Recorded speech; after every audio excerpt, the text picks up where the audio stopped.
you don't have to always be right. You can allow people to have a voice, and you can allow them to voice concerns and frustrations and fears. And, but again, like coming back to saying, okay, well, hey, we're a team. How are we going to solve these problems together? How are we going to come out of this stronger and be better?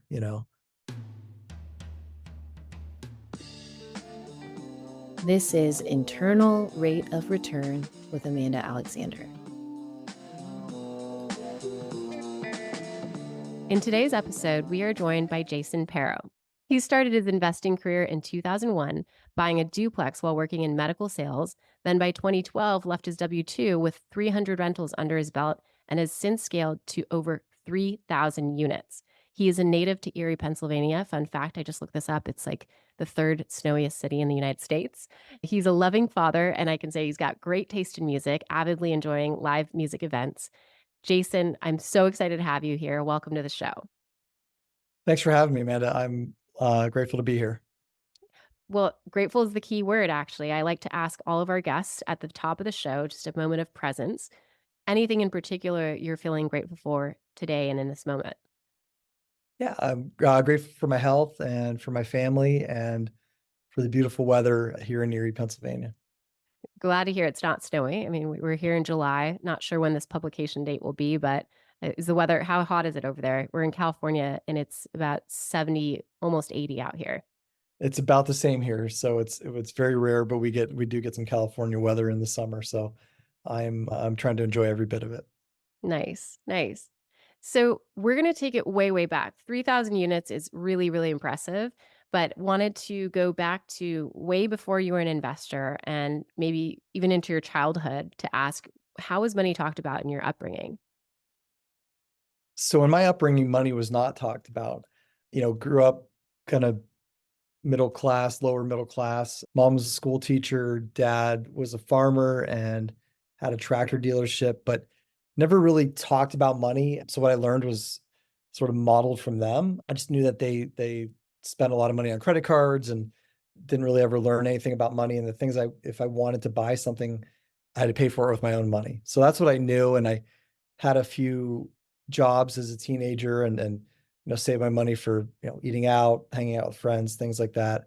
But it was in college that my college roommate, his dad was a very successful financial planner, and that got me interested in how money worked, and subsequently had some internships where I learned about money, and kind of then it was all over, after reading Rich Dad Poor Dad and things like that, and really seeking out mentors and people to teach me about how money and wealth and all of these things work, or at least give me a framework for what I could set out to achieve. Yeah, definitely. It sounds like you had your very own kind of rich dad life experience with that friend's dad. Yeah, And that's such a pivotal book. It definitely has been for me. I wish I read it in college, but I only read it a few years ago. So here I for sure. am. But okay, so maybe it was in college, but can you tell us about a time when you had just the lowest amount in your bank account and what was your mindset then?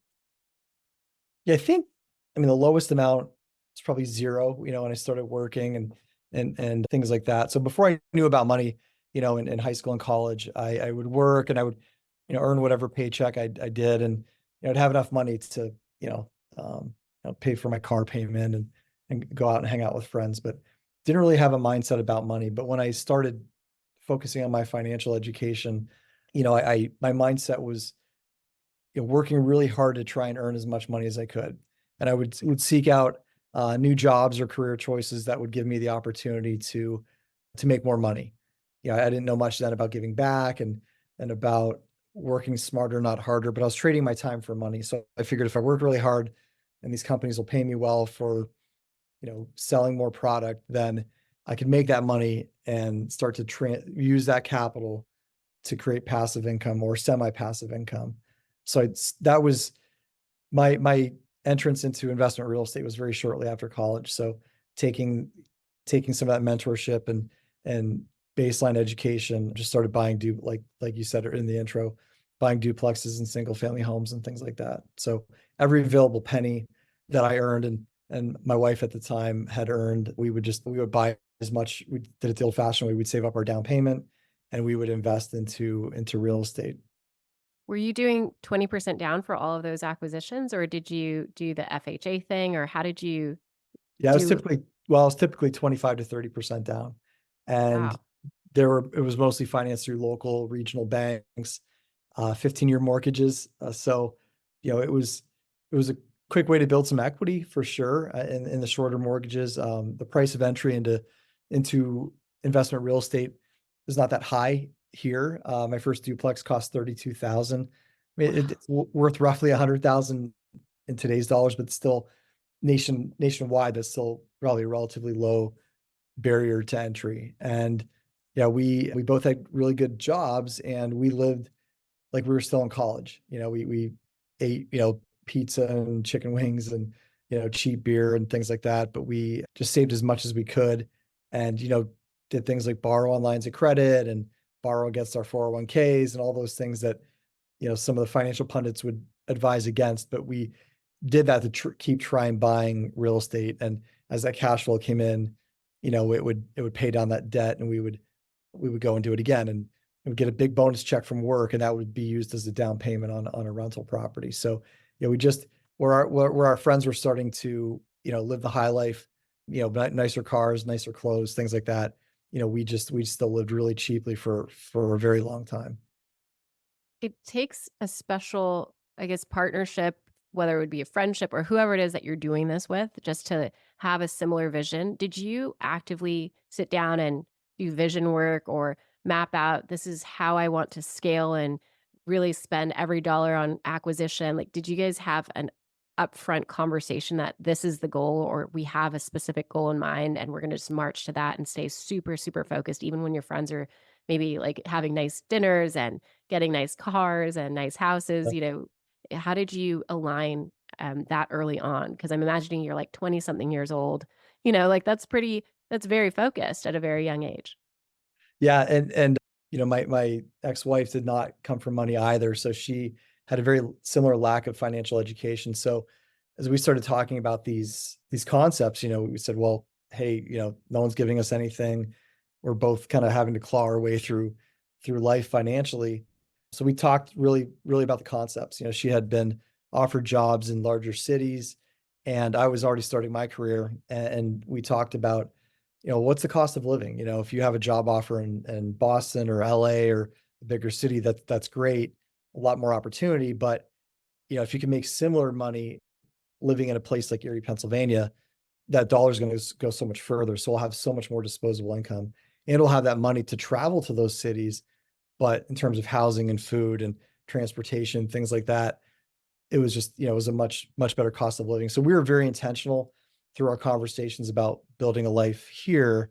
And then it took several years before I, just like was turned on to personal development and journaling and things like that. And so that's when really started getting intentional was, you know, with one of the companies I worked for in my corporate life, I was fortunate to have a few mentors there that were really big into, the works of, Tony Robbins and Jim Rohn and other personal development gurus. And so at the time it was, listening to the audio CDs on my drive in between sales calls and things like that. And I got hooked and they're like, they're like, Jason, you need to start journaling. I'm like, journal about what? And then very quickly figured out that, putting pen to paper, I was able to create, sort of these 5, 10, 15-year goals and then sort of create an action plan and figure out how to back into those goals. And my only regret was not thinking bigger because things that seem so unattainable, just looking back, I'm like, wow, that was a lot easier than I thought it was at the beginning.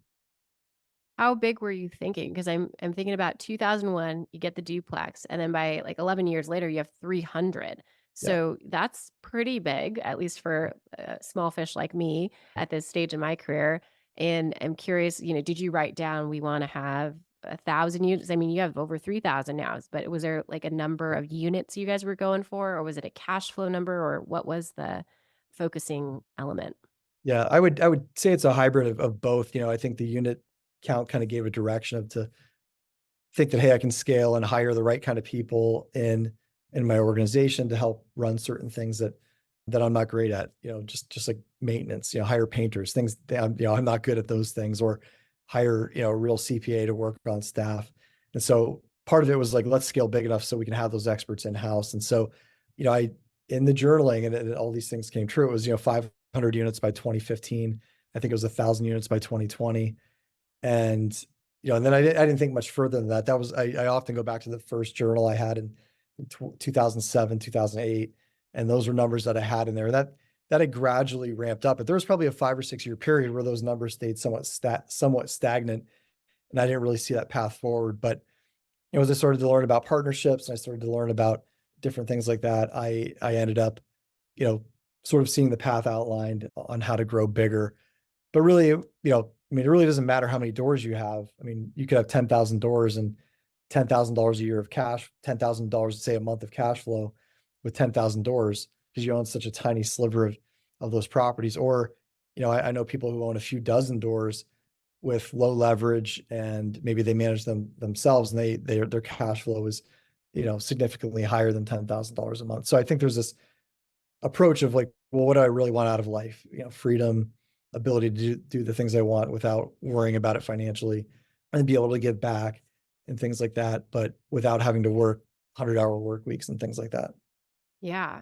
I appreciate you sharing that there were stagnant years because it does feel a little bit frustrating to just think, or, you look at some people's trajectory and it just seems like they just skyrocket. And you're like, how did they get that momentum? Especially when you're earlier on. I'm having this vision for myself that I'll do syndication and that would pretty much be the fuel for my own private portfolio of joint ventures or just my own buy and hold so that I can Mhm. have that cash flow. And to your point about the dollar going farther in Erie, it is our family's vision to live in Macedonia so that, our it's like currency hacking, getting to use the US dollar to have a really great lifestyle for so much cheaper than where I am, which is the Bay Area of California.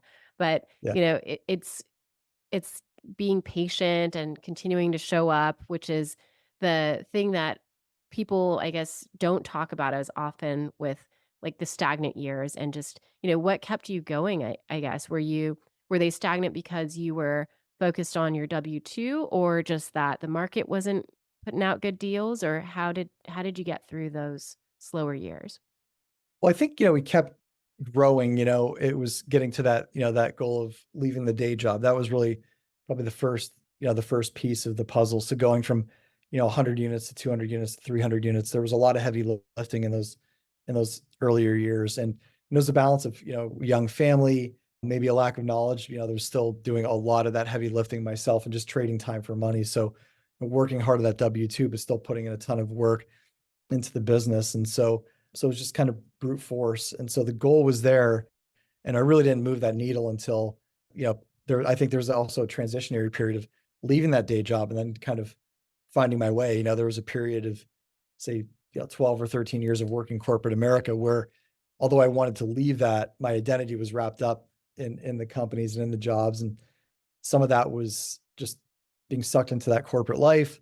Some of it was an age thing. You're in your 20s and 30s, and at least for me, it was trying to find myself. And then just, I think for me, it was then just continually to focus on personal development, trying to, align myself with people that inspired me and motivated me to be better and put in the work. And there's just a lot of that type of activity in those early years. And there still is, but that was really the thing that kept getting me to think forward and start thinking bigger and yeah, just surrounding myself with people that have the same type of mindset. Getting to that, what was the inflection point for actually engaging maybe a mentor or a mastermind? It sounds like you guys were kind of lone wolves for a good portion of your investing career earlier on. And then when was it that you decided, okay, we want to go even bigger and we want to be around people who've done even more? I know you and Rod are very close. And where was that in your career? Like what year was it that you just decided, okay, we've got to start partnering up or, at least looking to mentors. Yeah. Well, I think it was a gradual progression. So in 2005, I answered a classified ad. So at the time, I had 23 units, and I saw an ad in the newspaper. People still read, paper newspapers at that time, and it said, local investor selling portfolio up to, it was 127 units he had at the time, willing to own or finance. That's all I saw. I called a number, and the guy said, "Hey, come meet me on Saturday morning, and we'll have coffee."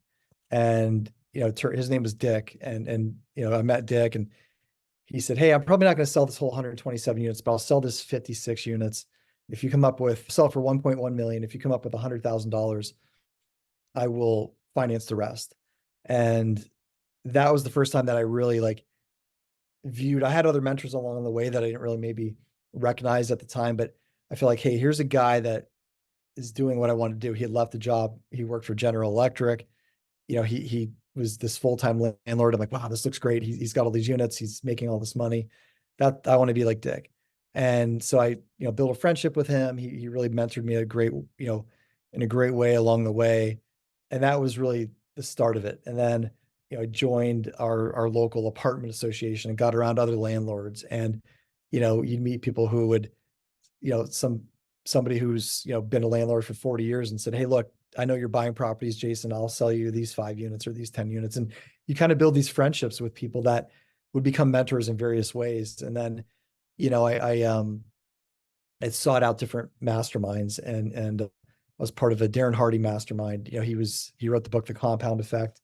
I was a former publisher of Success Magazine, and that changed my life. I was the only real estate guy in that group at the time, but then there was all these other cross-disciplinary entrepreneurs and got around people with growth mindsets so it was, you know, getting involved in a group and really getting a lot of inspiration and then putting in hard work and then maybe finding another group or vein that would be motivational. So it's been kind of a constant effort to seek out friends and mentors in the business. And I think that some of it just happened naturally. I think the best mastermind I had was a couple real estate guys here in Erie who all do a few different things. One of them, he's about 20 years older than me, maybe 18 years older. He was a realtor and I bought some real estate off of him and he said, "Hey, I'm thinking of forming a mastermind group." And this was maybe 2010, 2011. And it was him, another couple other guys who were dear friends of mine now, but we're all in various infant stages of our thinking of where we're going to be right now. And we would get together once a month, once every other month, and grab pizza and beers, and just we'd really talk about our businesses and real estate. And it was a group of 4 of us, and we did that for about 2 years. And these guys make me and my success look like small potatoes with what they've been able to achieve. But what I really liked was finding people that look to the positive. They're not going to complain. They're going to find solutions. They're going to, take extreme ownership and just, whatever wherever their starting point is in life, they just know that they're going to try and create goals and surround themselves with winners and things like that. And so, as that moved along over the years, I was able to stumble across our friend Rod Cleef, who when his podcast was starting, I got involved with him and was an early member of his mastermind group. And then you meet people from around the country that are doing things that you want to do. And they look at you as somebody, hey, you're like, hey, you're doing things that we want to do as well. And there's just this sharing of ideas and collaboration that can occur. So I really enjoyed immersing myself in these mastermind groups and mentorship groups in the real estate world. However, I also still chase and really appreciate some of that other disciplinary skills that come from other entrepreneurs. So sometimes surrounding yourself with real estate people, we can kind of get caught up in the hype, especially when there's a bubble or there's a rising tide.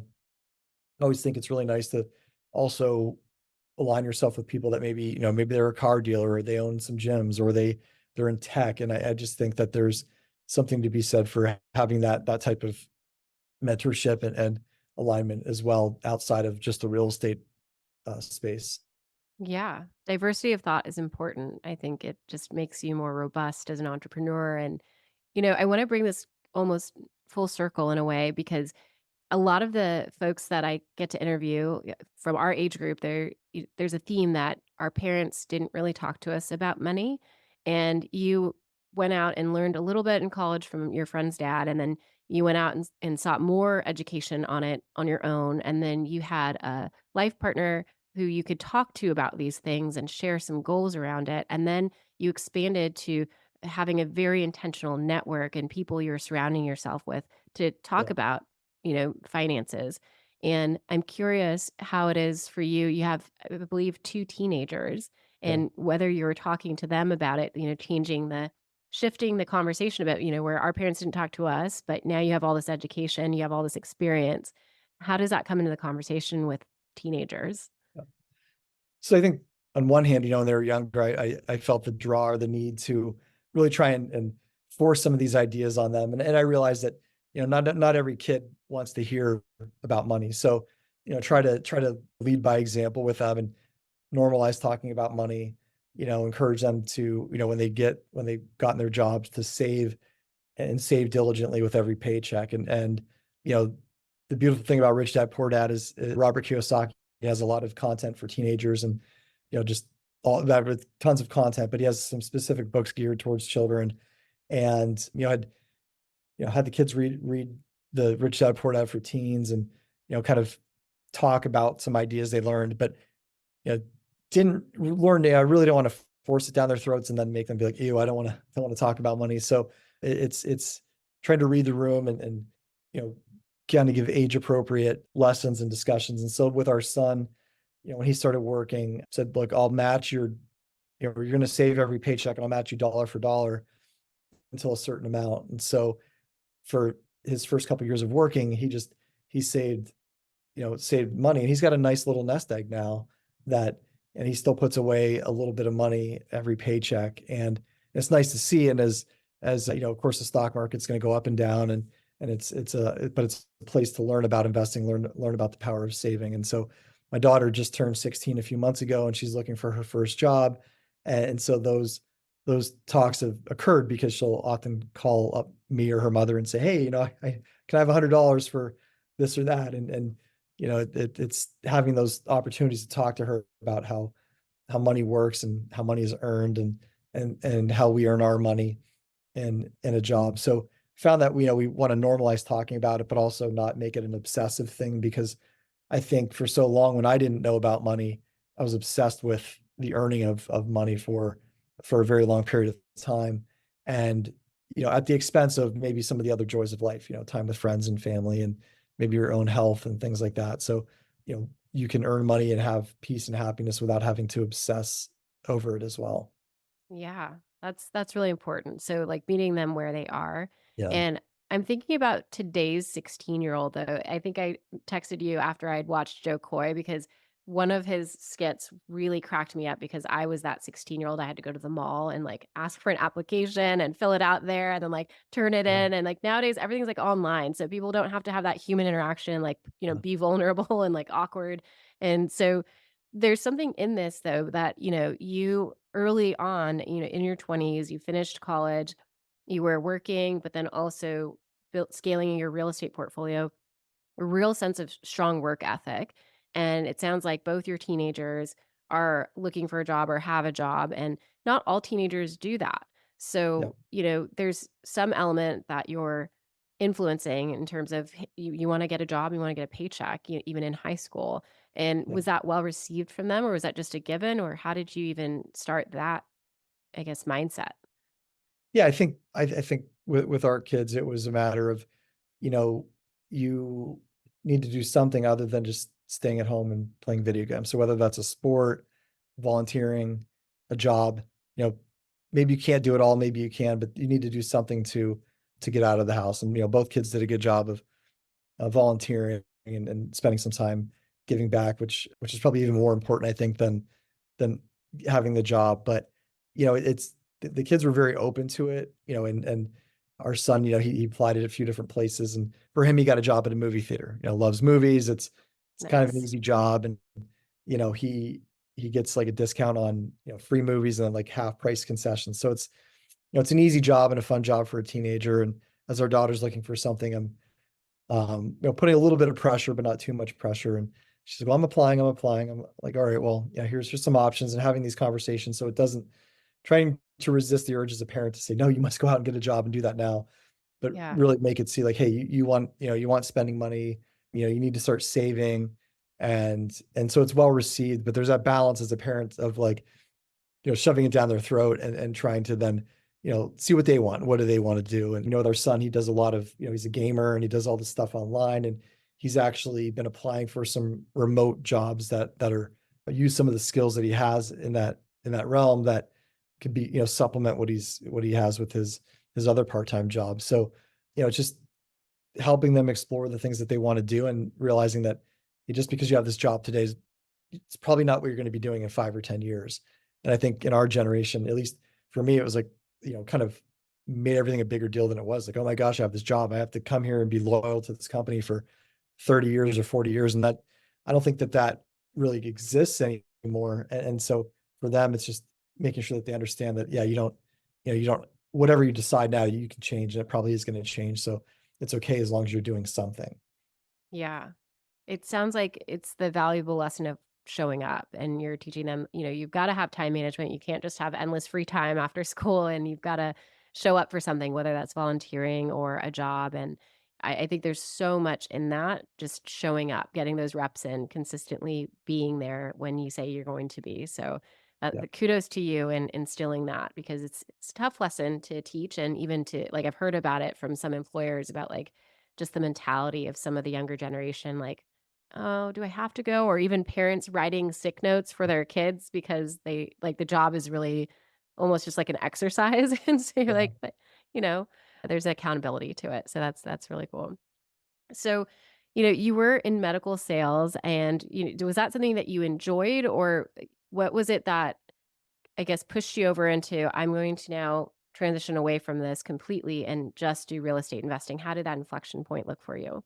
Yeah. So when I got into medical sales, I mean, I think there was a couple motivations. I mean, one was it seemed like a great job to, be able to have the opportunity to earn a lot of money. And that was kind of the focus. But it felt like, okay, you're in an industry that is doing good. It's saving lives, helping people live better quality of life and things like that. And looking back, I mean, I had a bachelor's degree. I mean, I wasn't stupid, but like I wasn't super science oriented. And so there's a lot of learning curves in terms of being able to be someone in their young and mid-20s, speaking with physicians, speaking with well-educated professionals that here I am just coming out of some, a few weeks of training about, a drug or a medical device and being able to consult with them. But over that 12-year period, I felt like I got good at it. I finally got to where I felt like, okay, I'm not an imposter. I actually, understand anatomy. I understand how these products will work and benefit their patients. So I got to be good at it. But what I didn't like or enjoy was that oftentimes in the corporate world, you're only as good as your last sale. You're it's kind of what have you done for me lately? So there became this constant pressure of having to produce more and do bigger and better things for the same compensation. Mhm. And there was often, things that were so far out of your control. You could get a call. It was very common then, at least when I worked in that industry, that the week or two before Christmas, they would go through their annual restructuring and resizing, and they'd say, "Hey, everybody sit at home, wait for a phone call to see if you have a job or not." And that happened frequently. And having gone through that, it just that would wear you down. And then you're looking for a new job. And although these jobs paid really well, it was definitely something that took a lot out of me. And I often think if I didn't have the real estate side hustle and business going on, I probably would have had, you know, more time and energy, but it was burning the candle on both ends or all ends because I also had a young family at the time. So really enjoyed it, but I think that really it was ultimately the freedom that I was pursuing to be able to live life on my own terms, still providing a great service. I'm not, not saving lives, but you're providing, housing to people that need housing at an affordable price and with good service. And so I was really motivated by that. And I while I enjoyed and still am very interested in a lot of the advances in medical technology, a lot of times, what gets lost sometimes with these large companies is that it just becomes all about the shareholder, and it's sometimes profit over everything else. And that's not entirely true, right? Because a lot of the companies have great, they're focused on patient outcomes. But, when you have a lot of stakeholders, when you're a cog in the wheel in that corporate machine, it can be very challenging because, you're straddling both worlds. You're trying to earn money for the company to be able to reward shareholders, but you're trying to do what's right for the patients in the medical community. So it was something that really took a lot of time and energy out of me, and I once I left, I don't think I ever seriously looked back at it. Yeah, thank you for taking us through that. And you did mention, though, when you left, that there's a part of our identity that gets tied up in that corporate job or your career. And a lot of people, often from your maybe childhood or whatever lifelong friends don't understand investing, and it just Yeah. seems really ambiguous. So, can you tell us a little more about what that transition was like going away from, being a medical sales professional to just doing real estate full time? And did you have any moments of identity crisis, or yeah, how did that feel? How did you get through it? Yeah, I think it was really a big challenge in terms of now I have my own schedule. Now I have to be a boss. Spent all this time of, hiring employees and kind of growing a business, and there's a large degree of independence with those employees. So I struggled with, well, do I need to show up to the office every day, or can I go do my own thing? And how often do I get involved? And so, yeah, there definitely was an identity crisis. And I think that it must just be a personality thing, because I've seen and so many people leave their corporate jobs and they love the newfound freedom, and they never go through a depressive period.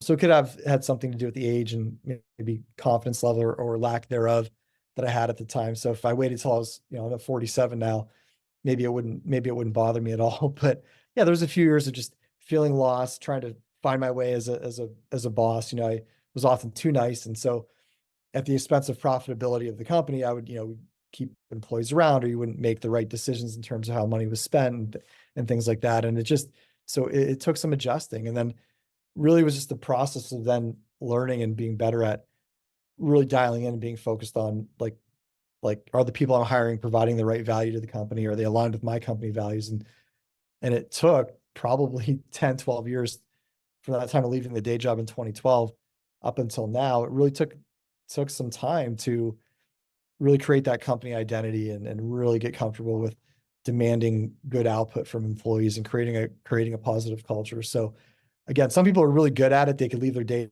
job and they just have that magic touch, and they create that all right away. And for me, it took a lot of stops and starts and learning along the way. So yeah, it was there was a lot of identity crises along the way, but I think at some point it just became being unemployable. Like I couldn't go back to corporate. There's no other answer. So I've got to figure this thing out. And how am I going to make this work?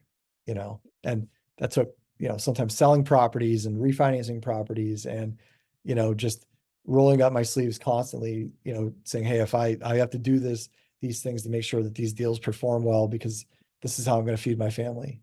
And yeah, and you just, sometimes things click, and you're always going to have lessons and challenges and things that question, make you question, why are you doing all this? And, there's imposter syndrome, and there is every other probably type of emotion that along the way. And and we're all human. I mean, after doing this for so long, I still have those moments of doubt and those moments of, oh man, what am I doing here? But I think that, you fight through that stuff and just realize that, you whatever you have now is better than the life of working in the corporate scene. I often think about that. You said that over in Denver, like become unemployable, and really what that could mean. And I'm wondering, as you started to shape your own identity as like the leader and owner of, Paro Real Estate, and have people that look to you to feed their families, like, or your business model, and making sure that that's sustainable. How do you keep your head clear, and like when you have those moments of doubt for yourself, do you have any exercises or meditations or something that you do that recenters you to get through those tough moments? I do. I mean, I think one of the things as I've gone through some, kind of crises of confidence and, identity crises and everything else, a friend of mine that I've actually met at a mastermind encouraged me to, double down on the personal development. And I've sort of taken that to the, I guess maybe the next step, and just really sort of double down on self-care, which includes personal development. So for me, I try to create a routine of, daily exercise, make sure that I have time for meditation, journaling, reflection. I do a lot of, I have a life coach, a therapist, relationship coach, kind of leaning into coaching and mentoring for my own self, especially when other people are relying on me. So having an outlet, having somebody to talk through those challenges, but investing in my health and wellness is, I think, probably the number one thing, because we're all human. We're all going to have challenges. We're all going to have moments of self-doubt. and moments of, courageousness and confidence as well. So I think for me, the biggest thing was creating a routine, and it's of self-care. And it's hard to stick with. Sometimes, I'll journal pages and pages a day for months on end, and then I don't journal for 3 months. And then, exercise is the one constant. I think that's very important to keep your body moving. But I think with all those things, it allows you to, when you take care of your mind and your body, it allows you to show up for the people that rely on you. And I think that it's okay to be vulnerable with those people, be it people you mentor or people that rely on you for their paycheck, and say, hey, I'm struggling with this or I'm struggling with that. But when you do that, I think it's important to show some sort of leadership or, sort of vision that, hey, I'm struggling with this, but here's what I'm doing to overcome it. Here's what I'm doing to ensure that we meet these challenges and we overcome whatever challenges we have, whether it be personally or in the business. And so that's the biggest thing is not just saying, oh, wow, we have these challenges, they're happening to us. It's like, well, no, challenges are always going to happen in business, and how we respond to them is what we can control. So just to me, that it's that exercise of learning how to better control my response to the challenges that come up in business.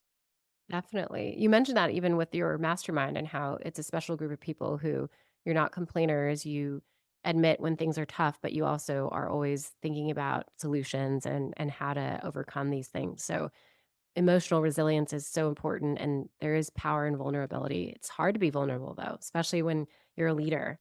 So I think that's really cool that you can admit that, but also it can't just be one-sided and just be like doom and gloom. You've got to have some other thing to keep yourself uplifted as well as those around you. Yep. So you've gone from the duplex back in 2001 to over 3,000 units now. Do you have a favorite property, and do you have like one property that's just been a lot of lessons learned that you'd want to Yeah. reflect on? Yeah. Yeah, I can probably give you a couple examples. My favorite property was a 26 unit apartment building that I bought on Valentine's Day in 2008. So it's called Lighthouse Apartments. It's here in Erie, Pennsylvania. We still own it today, but that property I was working for a company based near you that the stock was just ready to pop, and I had some stock options, and the stock went wild, and I had a little bit of money at that point to cash in, and I used that as a down payment on this 26 unit property. And that was it's just a great building that was resilient. It always made money. I mean, if you had a few vacancies or a problem, you'd fix them, and the property would continue to make money. I think it was value add before I understood what value add really meant. And, we went in and, we're able to raise rents and things like that. And it really has just been a property that served us well over the years. And it's kind of in a transitional part of town. And I feel like we provided good value to people looking for a safe, secure place to live in an area that's kind of transitional, where a property like that could either be a dump or it could be a palace, and it's just a good workforce housing type property. And it's just shown the power of longevity. I mean, so now we've owned that for 16, almost 17 years. And, it's been able to perform well over the years. And it just demonstrates the power of patience. And conversely, I think as we've got into the syndication world, a lot of people have aligned with partners and raised money in different deals where sometimes the expectations aren't aligned with reality. And my business partner, Jens Nielsen, and I have often reflected to, how do we, sometimes people have underwritten these deals thinking they could outmanage reality, saying, oh, well, we'll be 98% occupied and 98% economically occupied, and everything's going to be great. And we're going to raise the rents hundreds of dollars per month. That's all possible, but not typically in the short timeframes that people would often underwrite to. And so, I found ourselves, with some friends that we got into some deals in Cleveland, and they're great properties. And we got into some value add spaces where you're really re-tenanting the entire property, and you come into a whole bunch of challenges. And I think the thing is, as a group, we underestimated the challenges with 100-year-old assets. And so, yeah, of course you need to renovate all the units, but the boilers are going to break down, and the roofs are going to go bad, and the taxes are going to go up, and all of these things. And so there should have been, more emphasis placed on patience for the investors to say, hey, it might be 3 to 5 years before we start paying out distributions, versus the business plan, a few of our partners had adopted that was, hey, we're going to pay these people, we're going to pay our investors right away. And I think that didn't set the deal up for success and didn't set it up for, for everybody to be satisfied right out of the gate. So kind of had to reset expectations along the way to say, well, what is reality going to be like, and how can we, like, what can we expect moving forward from these properties? Is there some seasonality with the tenant base when people move in and out? Is there some seasonality to some of the expenses? Because, look, winters in Cleveland are brutal. So of course the gas prices are going to be up, and really maybe re-underwrite and in some cases recapitalize the deals to ensure that we're basing our expectations based on a reality. And that it's kind of a broad statement. There's some specific properties I have in mind, and it's not ever really the property, it's the management or the expectations of, maybe some properties are never going to get better than 90% occupied. It's just based on, maybe a high turnover area or things like that. And so those are some hard lessons, because ultimately, you have partnerships or investors where there could be some tension, and you have to grow up and really work through some challenging situations, challenging discussions with partners to figure out, hey, this, here's where we're struggling, but remind them of, like, the optimism of, say, a Lighthouse Apartments, where with time, rents are going to go up, you're going to be able to stabilize expenses. And so over time, deals that struggle should be able to have some semblance of really, really good profitability and stability. So, I think it's just, I guess the whole lesson in my rant there was that it's, this idea of, like, patience and investing for the long term, not getting caught up in short-term market trends. It's nice to take advantage of that when that occurs, but not getting caught up in making decisions that aren't, that aren't really focused on the long term, if that makes sense.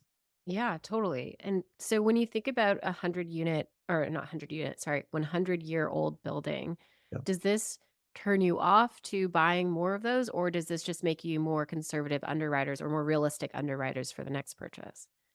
No, I mean, because I've had buildings. I mean, the second property I ever bought was built in 1820, and Wow, and that's really yeah, old. and I grew up in a home that was built in 1806. So old Wow. buildings, yeah, the old buildings can be really special, but it's about really understanding some of the challenges in an old building, and what are the things that are going to be needed to be tended to in those old buildings, and what are the things that might deteriorate that need, that need attention over time. So not turned off to it. I think it's just that going in eyes wide open and understanding, hey, there's going to be considerations we need to make on those buildings. And I'm closing in the next few weeks on a 100-year-old building. But the roof has been Congrats. replaced. Yeah, the roof's been replaced, the windows have been replaced, the common areas have been upgraded, half the units have been upgraded, the boiler has been upgraded, the electric's upgraded. So it's almost like a brand new building in a 100-year-old building. And so for that, I'm turned on by that idea that, okay, that all this stuff has been done, or at least we know that, or we know the things that haven't been done. So we have a much better sense of how the property is actually going to perform. Yeah, that makes sense. And you said that one of the lessons is patience and, the long-term viability of the asset, but a lot of these syndications, aren't they like 5-year projects? And what happens with your teams? Do you typically just buy out your other partners, or do you just pass it off to the next set of investors who will then do their improvements or their version of management of the property? Or I'm sure it's different strategies for each deal, but like, has there been format that you've been using with these typical five-year projects? Yeah, I mean, I think everyone varies, and it really depends on the opportunity. Sometimes offers come along ahead of schedule, and you're able to sell the property at a profit. And there was a lot of that riding of that wave in the last few years, where people were, the multifamily market was, was rising, and so people were able to flip their multifamily assets in a few years.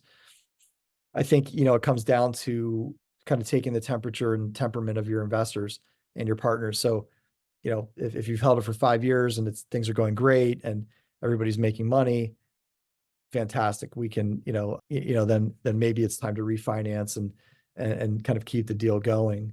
If there's struggles and maybe it hasn't paid out, maybe everybody has to take a sober look at the financials. And some people are selling deals at losses, and they're selling them and just barely breaking even. And so I think it's really just taking an assessment of how things are in the market.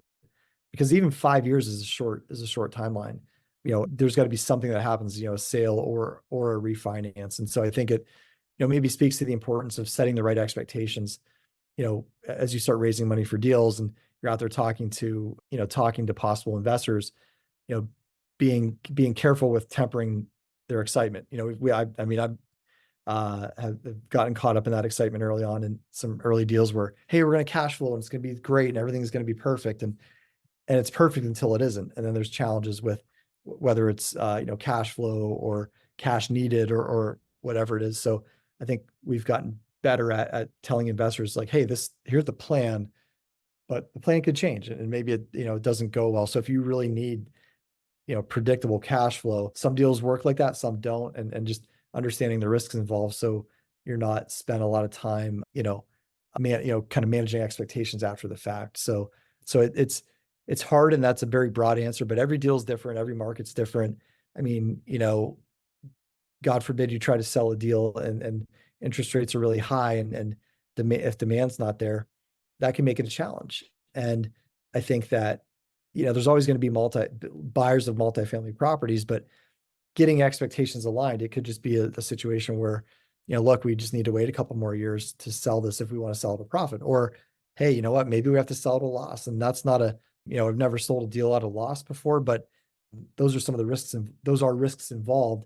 Just like if you buy a share of Apple stock, you think it's always going to go up, but maybe it dips and there's a time in the market you need to sell when the stock is not where you thought it would be. So same type of thought process. And I think that it's just having those conversations of, hey, do we want to continue operating together as a team, trying to make money, or do we, pivot and move, help investors move into something else that fits their investment needs. Yeah. So managing expectations is key. And it sounds like, a few years ago, it was a pretty exciting time for multifamily. And then the last few years have been a lot more challenging. So how have you been staying motivated with today's market? Yeah, I think in this market, there's still a lot of opportunity. I mean, there are a lot of buyers and sellers that don't have their expectations quite aligned. But I've been doing this a long time, and so from buying smaller properties to larger deals, I mean, I still understand there's always going to be opportunity, and there's always that chance to still continue sharpening our sword. Creating better systems, like trying to create a better company, and so for me, I'm looking for those opportunities and understanding that there's even with the challenges we may have today, there's always better days. The challenges don't last. I mean, maybe you have a roof leak that's causing problems for your tenants, or you have a vacancy problem. That stuff always gets fixed. And sometimes it's not overnight, but it gets fixed, and then the problems are solved, and you move on. And so I try to think holistically and not focus on the problem I have today, but hey, once I get this solved, easier days to come, and we'll be able to move on and have better peace and better outcomes for a deal. And so you're just taking the big picture view of things. I'm sure it helps to have you as a voice of reason, especially since you've got over 20 years of experience. You've gone through recession, like you've gone through some real big market events, but I'm sure you partner with people who are maybe less emotionally resilient, less experienced. And how do you keep their nerves, I guess, calm when things are getting a little crazy? I'll tell you, I mean, it's really challenging. I've had coaching clients of mine that have joined in deals, and I've had people I've met in masterminds, and not everybody matches the same temperament. I tend to run an even keel and take that big picture. And there's days where, we might have an asset management call and I'm like pulling my hair out and I'm thinking to myself, and I feel like I'm ready to snap and say, gee, and maybe say something call somebody stupid, or something that's not professional. And I realized that, look, these are the moments where people are building their temperament. Maybe they're coming along and they need some voice of reason and stability. And so learn to not let other people's actions or reactions affect me, and sort of try to remind them of the positive. And that's hard. Some people are like, well, the deal's not cash flowing, it's not making money. And I'm like, well, we're into a 5-year business plan. We're 1 year into it. Things are going to improve. And here's the plan to get there, but it doesn't happen overnight. And, and sometimes that can fall on deaf ears, and that's really challenging. And so, learning not to take things personally, and maybe looking too at partnerships where you're like, gosh, if there is a really a misalignment of values or how you handle challenges, figuring out a way that you can find that commonality, find that common ground, and if not, maybe you buy out a partner or let them buy you out, and say, you know what, maybe this wasn't what it was cracked up to be, but because at the end of the day, everybody wants a profitable investment, and sometimes you really figure out what people are made of when you're in the challenging times. So it's, fraught with challenges, probably some of the worst challenges, even more than like you can get a vacancy, you can have a boiler fall out on you, a roof leak. Those things are all easily fixable. But, if somebody, maybe a partner is going through a challenge at home, with their marriage, or they're having problem with, something else. And you never know that, oftentimes their negative attitude may have nothing to do with what's going on at the moment, or it just exacerbates something that's already, maybe not going great in their life. So I just think, trying to, again, comes back, at least to me, on self-care and working on yourself to try and cultivate skills that, that you can show up with empathy, show up as a leader or a friend or a counselor or a mentor or a student, whatever is called for in those moments. And I think understanding too that, if people's intentions are generally pretty good, that oftentimes, it's, you don't have to always be right. You can allow people to have a voice, and you can allow them to voice concerns and frustrations and fears, and, but again, like coming back to saying, okay, well, hey, we're a team. How are we going to solve these problems together? How are we going to come out of this stronger and be be better? Yeah.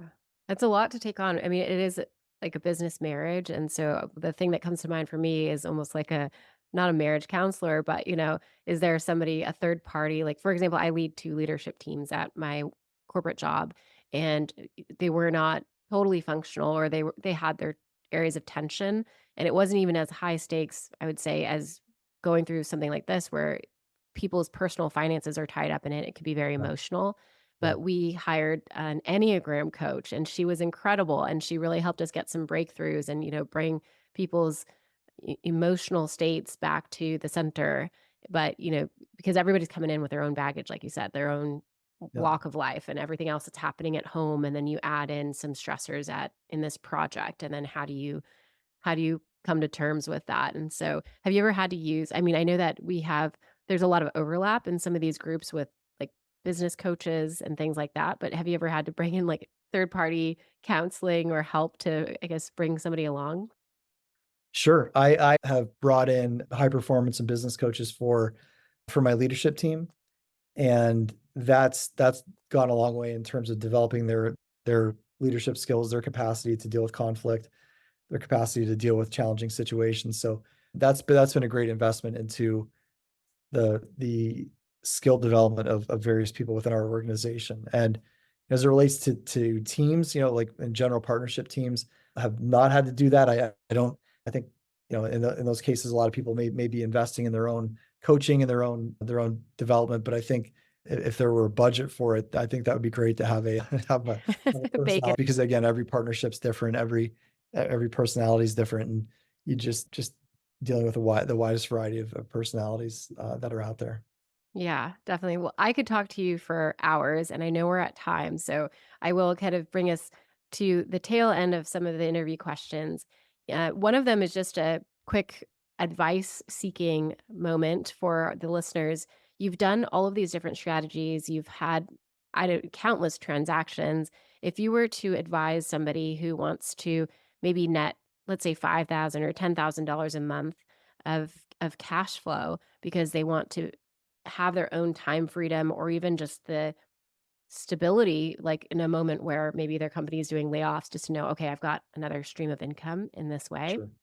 What would you say is one of the fastest ways to get to like five or $10,000 cash flow?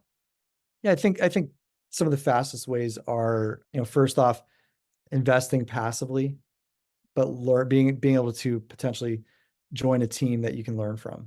So one hand, if somebody has some retirement funds that they could transition into a deal, maybe 25, 50, $100,000, investing that passively, and then learning how the people they're investing with are doing it. So finding a group that they admire that has been maybe battle tested, and really, getting involved that way to earn some passive income. But I think then also trying to learn how to do it themselves, maybe some smaller properties.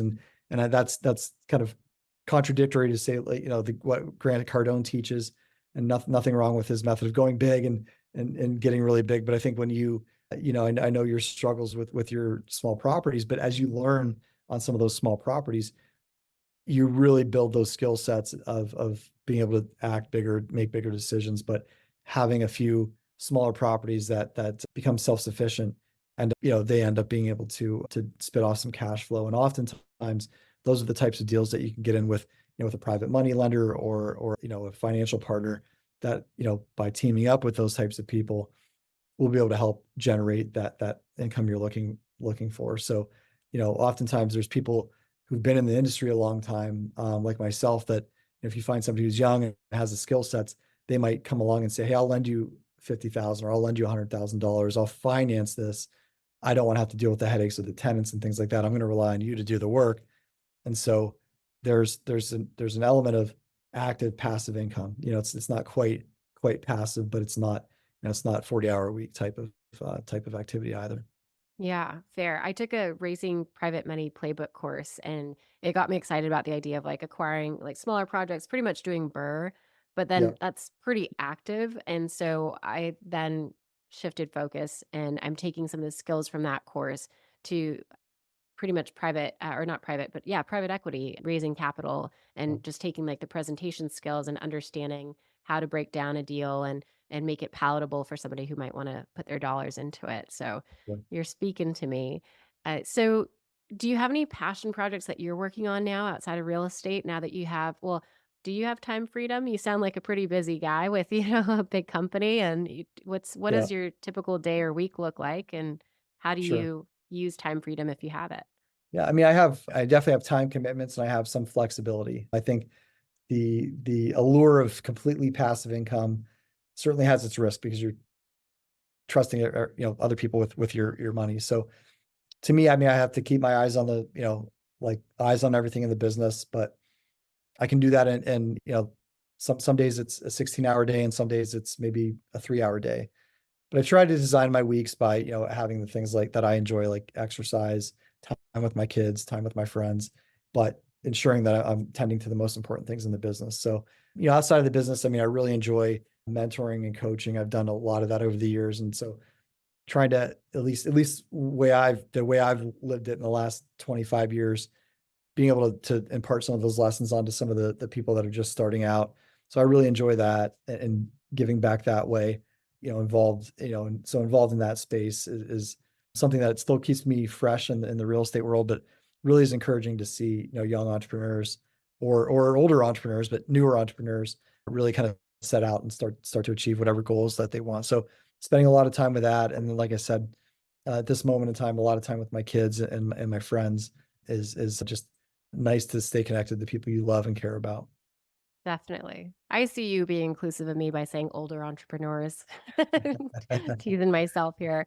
So, on the note of coaching and mentoring, any closing advice for our listeners before we head out of here?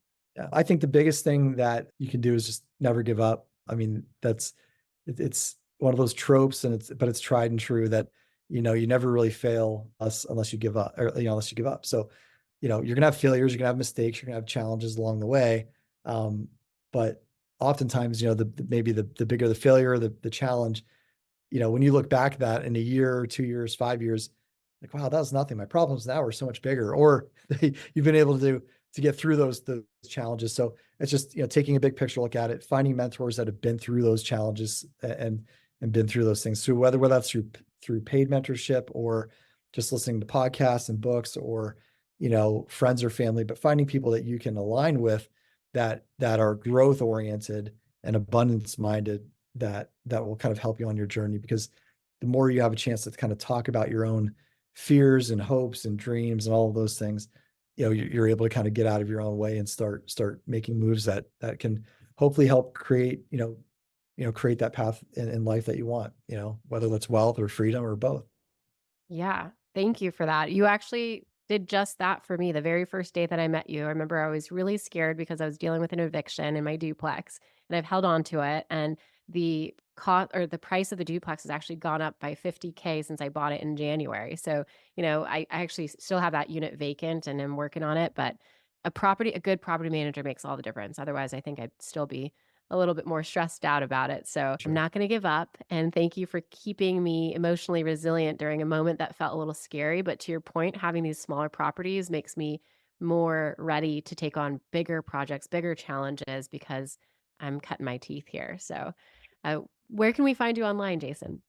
So yeah, you can find me on a couple places. I mean, I'm on all the socials, LinkedIn, Facebook. You can find me on parorealestate.com or incrementumequity.com. And yeah, if anybody's interested in, a strategy session or has any questions or just wants to talk real estate or life, I'm more than happy to connect for a call. That is very generous of you. I will take you up on that myself. So, thank you for spending this hour with me. I'm really grateful for your time, and I hope you have a good rest of the day. You too. Take care. Today's episode was sponsored by Matrix Arch Capital, and you can find me on Instagram at Amanda the Investor. Send me a message. I'd love to hear from you.